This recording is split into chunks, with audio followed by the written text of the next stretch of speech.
Okay, for those of you that lost minutes or your minutes were not as high as you thought they were, that's probably why. Okay. Secondly, depending on when you're listening to this, our week 5 class will be canceled because Miss Cook and I will not be there that day. Instead, the makeup assignment that we would normally send will just be sent in place of. So everybody will have that makeup assignment. We'll try to get it done by Monday or Tuesday. So if you're already at school and you wanted to get help on that from either Miss Cook or myself, you can definitely do that. The due date will still be the same. It'll be 1 week the following the Thursday.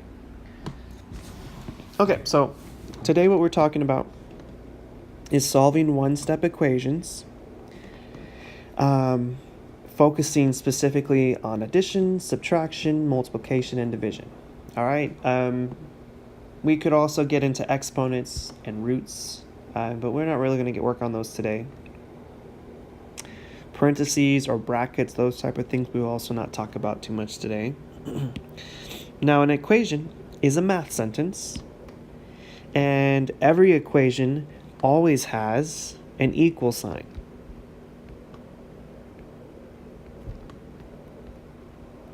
If you look at the word equation, notice that we almost have from just the first 4 letters the word equal. Okay, so I should have an equal sign somewhere in there. And the goal of solving an equation, so you'll see that it is like instructions all the time. Solve the equation. Well, if you hear that or you read that, that means find the value of the variable. Okay, typically a variable we use is x or y, but it could be any one of different letters or symbols. Now, to do this, we need to isolate the variable. Now, remember what isolate means. Isolate means get something all by itself. In class, we talked about the example of a student that was misbehaving, maybe being isolated. Maybe the teacher moved their desk to kind of like an island all by itself. Isolated as well, just being completely, like if it's a person isolated, just being away from a group. If you're thinking about sports, I don't know if you play basketball, if you hear ISO or isolation, then you're getting a player kind of on one side all by themselves, and you're giving them a lot of room to do something. Okay, so different ways you might hear the word isolation or some type of variation of it. Okay, so to do this, we isolate the variable on one side of the equation. Okay, and remember, one side of the equation means the left side of the equal sign or the right side of the equal sign. Okay, and we do this by using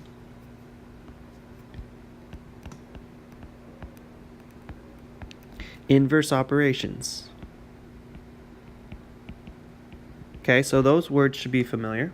Okay, now inverse operations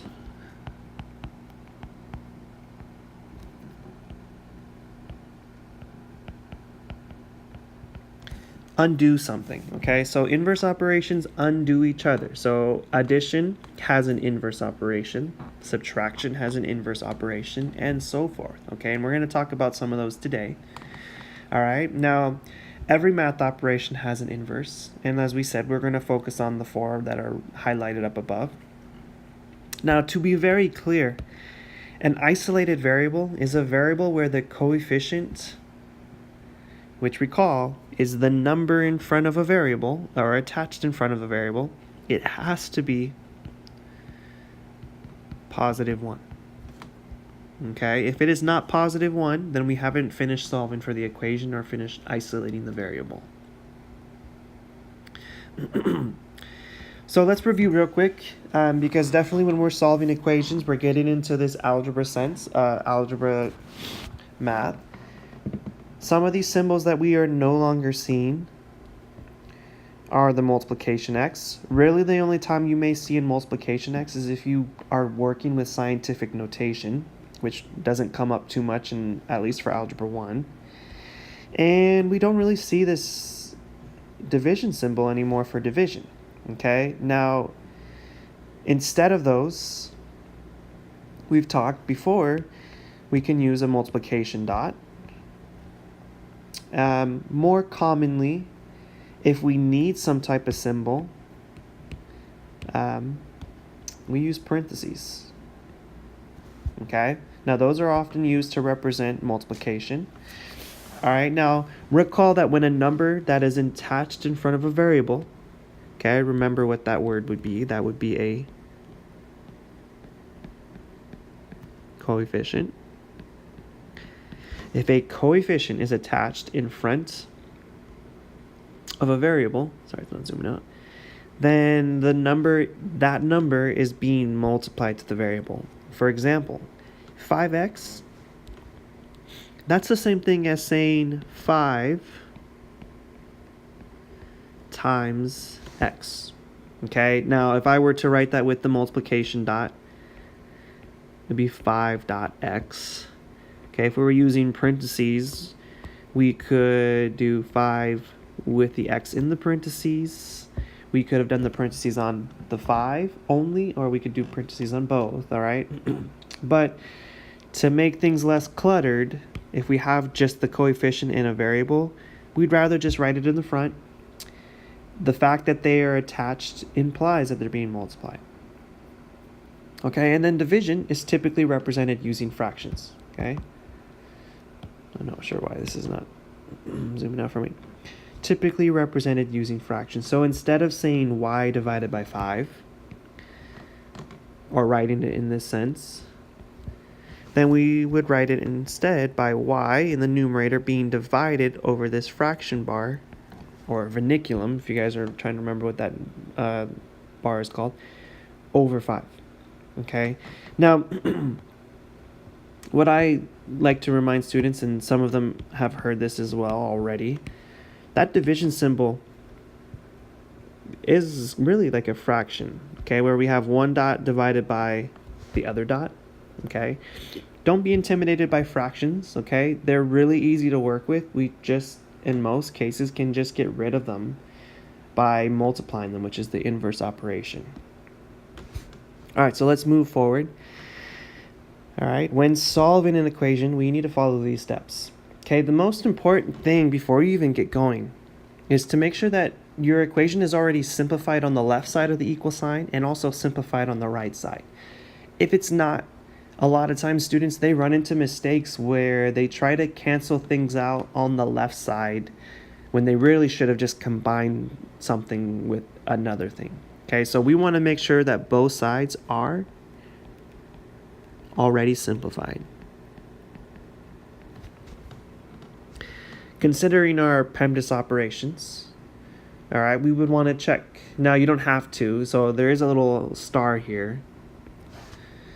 You don't have to distribute things when you have the parentheses, but oftentimes I've noticed students are more comfortable multiplying that all out. But if that was the case, we would distribute those things and then combine our like terms. Okay, so definitely want to simplify anything before we try to get the variable by itself. And then I've already mentioned a couple times, we want to make sure that we can't combine any like terms on the left side of the equal sign. And we also want to make sure we cannot combine any like terms on the right side. Okay, so back to that combining like terms, which deals with simplifying. Make sure that you have nothing on the left you can combine and nothing on the right you can combine. Okay, not to be confused with combining things on opposite sides, because that's actually part of the solving steps. Okay, now once we make sure each side is already simplified, we use our inverse operations to begin isolating our variable. Okay, now today all we're working on is single step equations, which is usually how these are introduced, okay? But eventually you're going to see equations where there are multiple steps that need to be done, okay? And when we are solving these, it's actually the opposite of PEMDAS. we want to go in a reverse order. So some of you guys have that PEMDAS order memorized. When we have already simplified using PEMDAS, when I'm trying to get a variable all by itself, I need to go in reverse order. Okay, and in this case, one way to remember it is that ACETM. Okay. Now, whichever inverse operation we perform, sorry, it's not zooming in out for me.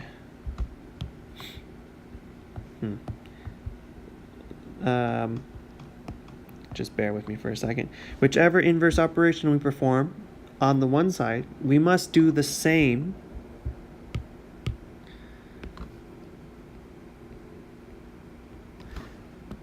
to the other side.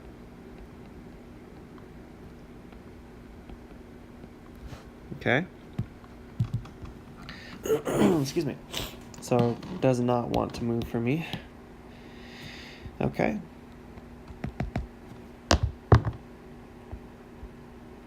There we go.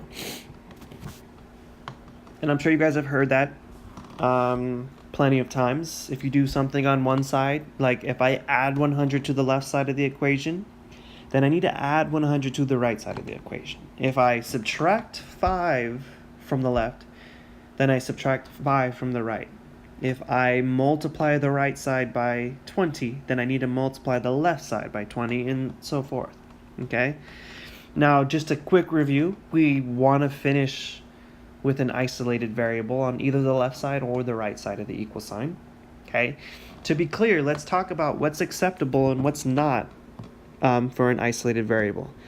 Looking at this one, for example, 3x equals 90. This one is not isolated. Thinking about the variable that we're looking at, it's x. Okay, remember, we want a positive 1, if anything, in front of the variable. All right, so this one is not isolated because the coefficient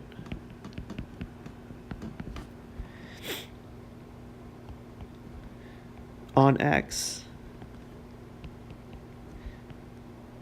is not positive 1. Okay. Also, it would have to be all by itself on the left side. So this is one of the reasons. But if there was a 13 over here too, that would also be a problem. But we're not talking about that one today. Moving to this next one. A lot of times this may stump a student because they see that the x is all by itself and they don't see a number like 4. Okay, but we still have a problem because there's a negative sign here, okay? And if I wanted to put a number here for a coefficient, it would be -1. So this variable is not isolated because it has to be positive 1, okay? So same explanation. It's not positive 1. Now, if I look at the last one over here, there is no number written, but remember, if I had to put something and it doesn't already show up, I can put a 1 there. In this case, our variable is isolated. Okay, so make sure when you are finished, or when you're solving, you get to a step where the variable is all by itself. All right, now let's check out the 4 operations that we looked at today in class: addition, subtraction, multiplication, and division. Okay, to be clear, that this line right here, that's like a fraction. So I have a number divided by some number, okay? Okay, let's work with addition first. Okay, the inverse of addition, most of you know, is subtraction. All right, an example, w plus 5. This w is my variable, and what we're doing to it is we are adding 5 to it. Okay, so to find my inverse operation, instead of adding 5, I'm going to have to subtract 5. All right, so let's go ahead and do that one here. One of the ways we talked about doing is if putting these boxes and saying, okay, I'm going to subtract 5, going to subtract 5, positive 5, I should say, minus 5. These will cancel and give me 0, okay? The w still remains, and then I've got 8 minus 5 to finish with w equals 3. Now keep in mind, checking my coefficient. This would be 1 if I had to write a number down. If not, then there would be more steps to go. Looking at the next one, subtraction. Well, this inverse operation is addition. So addition and subtraction, they kind of go together. Okay, they are each other's opposites. All right, in this case, our variable would be x. Okay, I notice that it's being subtracted by 12. So to undo the subtract by 12, I need to add by 12. Okay, so let me put these lines here. I'm going to add 12 over here. I want to make sure that I add 12 to the other side. Okay, and I sometimes see students, they put like this dotted line to help them remember that if they do something on the left, they'll do it to the right. We know negative 12 plus 12 is 0. And this x is all alone over on the left. Just need to figure out what 3 plus 12 is, and that's 15. For multiplication, my inverse operation would be division. Okay, so I'll put some type of fraction. Here, my variable is y. Okay, remember that if we have a coefficient in front, that is implying multiplication. Okay, we need to be able to differentiate that. It's being multiplied by 5, so I need to divide by 5. Okay, a mistake that I see students do is think, oh, this is a positive 5 in front of it, so I'm going to subtract 5, and those cancel that out, and it doesn't work that way. Okay, so here I need to divide. If I was multiplying my variable y by 5, I'm going to divide by 5, and I will divide by 5 on the right. Now to keep in mind, I've noticed a student or two doing this, and they were using this divide symbol and this divide symbol.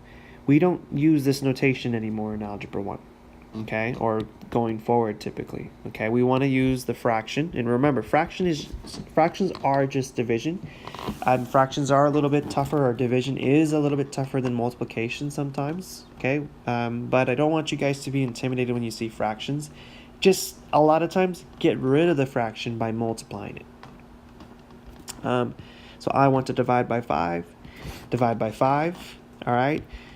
What I'm saying is 5 divided by 5. Well, anything divided by itself is 1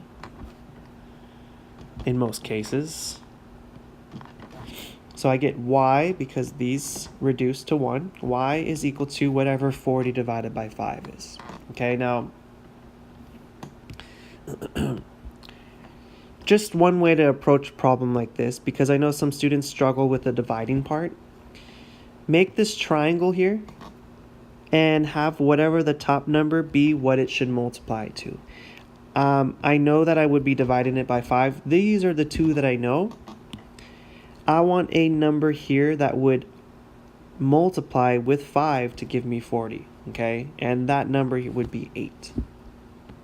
Okay, now when you guys might have done a triangle problem or examples like this, we would take 5 times 8 to get to 40. Okay, we can do something similar to work with division. And our last operation that we want to talk about is division. The opposite of division is multiplication. And these two, they are linked. They are each other's opposites. So the opposite of division would be multiplication. Okay, and then normally to get rid of a fraction, we'll use parentheses. So I'm going to put some parentheses there.